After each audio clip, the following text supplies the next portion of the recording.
Narendra Modi, Vladimir Putin কিংবা Xi Jinping অথবা Benjamin নেতানিয়াহুর জায়গায় নিজেকে বসিয়ে একবার ভাবুন তো কেমন লাগে। কি শিহরিত হচ্ছেন? এবার তাহলে চোখ বন্ধ করে একবার ভাবুন, যুক্তরাষ্ট্রের প্রেসিডেন্ট নির্বাচনে আপনি কাকে চাইছেন, ট্রাম্পকে নাকি বাইডেনকে? দর্শক, আমাদের আজকের প্রতিবেদনের বিষয় তাই।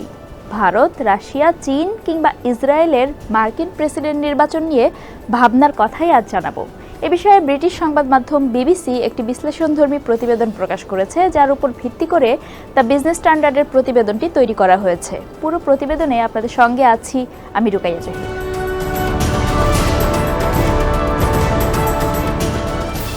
ভূ রাজনীতির বর্তমান উত্তাপে যুক্তরাষ্ট্রের নাম আসলে প্রথমেই যে নামটি আসে সেটি রাশিয়া। এখন প্রশ্ন আসাটা খুবই স্বাভাবিক, রুশ প্রেসিডেন্ট ভ্লাদিমির পুতিন কার পক্ষ নেবেন?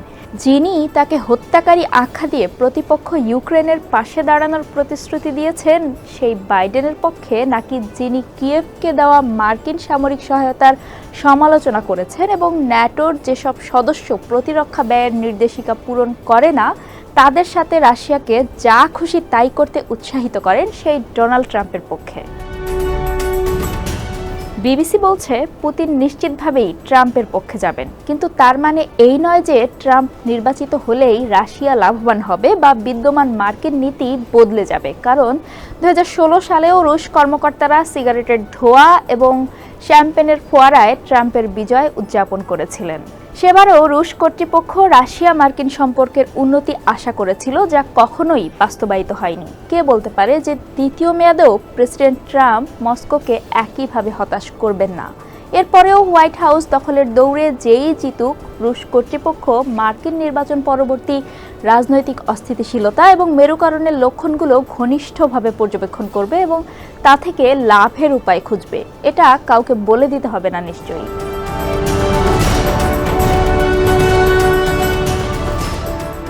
বাইডেন, ট্রাম্প কেউই চীনকে ভালো চোখে দেখেন না। দুজনই চীনের অর্থনৈতিক উত্থানকে দমানো এবং সস্তা চীনা পণ্যের ওপর শুল্ক বাড়ানোর পক্ষে, কিন্তু চীনের আঞ্চলিক প্রভাব মোকাবেলায় তাদের দৃষ্টিভঙ্গি একেবারেই আলাদা।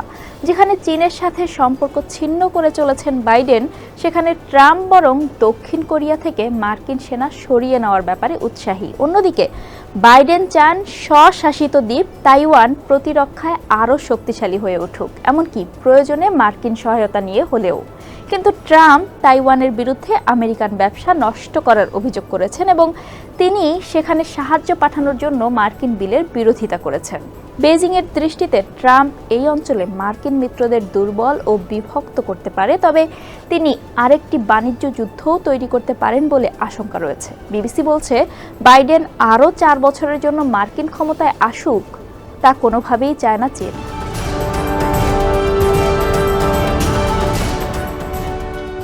হোয়াইট হাউস রেসের বাস্তব পরিণতি হবে এই গানে উভয় প্রার্থীকে ঘনিষ্ঠভাবে পর্যবেক্ষণ করছে ইসরায়েল। ইসরায়েলে 7 অক্টোবরে হামাসের হামলার পর প্রেসিডেন্ট বাইডেন ইসরায়েলকে দৃঢ়ভাবে সমর্থন করেছিলেন এবং দেশটিতে অস্ত্র সরবরাহ অব্যাহত রেখেছেন। তবে তিনি ফিলিস্তিনি বেসামরিক নাগরিক নিহত হওয়ার বিষয়েও সমালোচনা করেছেন।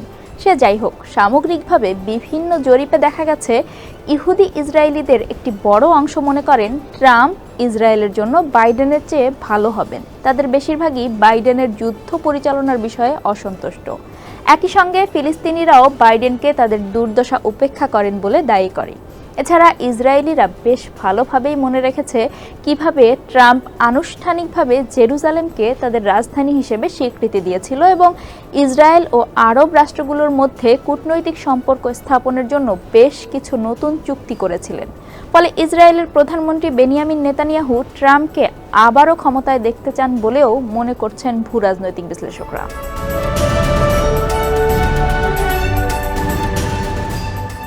বিবিসির প্রতিবেদনে বলা হয়, হোয়াইট হাউসের চোখে ভারত এক মধুর জায়গা। মার্কিন যুক্তরাষ্ট্র ভারতকে চীনের ভূ রাজনৈতিক প্রতিপক্ষ হিসেবে দেখে। ভারতেরও বিশ্বের 5ম বৃহত্তম অর্থনীতি রয়েছে, যা 2030 সালের মধ্যে 3য় বৃহত্তম হয়ে ওঠার লক্ষ্য রয়েছে। সম্প্রতি ভারতের লোকসভা নির্বাচনে নরেন্দ্র মোদী টানা 3য় মেয়াদে প্রধানমন্ত্রী হন। ভারতের দৃষ্টিতে যদি বাইডেন প্রেসিডেন্ট থাকেন তবে স্থিতাবস্থা বিরাজ করবে, যার অর্থ দুই দেশের মধ্যে একটি গভীর বাণিজ্যিক সম্পর্ক তৈরি হবে। ঠিক গত বছরই মোদি ওয়াশিংটনে এক রাষ্ট্রীয় সফরে গিয়েছিলেন, যেখানে বাইডেন প্রশাসন তাকে জমকালো সংবর্ধনা দেন। কিন্তু এখন যদি ট্রাম্প নির্বাচিত হন, তাহলেও যে দুদেশের কূটনীতিতে বড় পার্থক্য হবে না তা বলা যায়। কারণ এর আগে ট্রাম্প মোদিকে ব্যতিক্রমী নেতা বলে আখ্যায়িত করেছিলেন। 2020 সালে ট্রাম্প ভারত ঘুরে গিয়েছিলেন। ভারত যে কোনো রাজনৈতিক ফলাফল মোকাবিলা করে রাষ্ট্রীয় সুসম্পর্ক বজায় রাখতে পারে, এটা ছিল তারই প্রমাণ।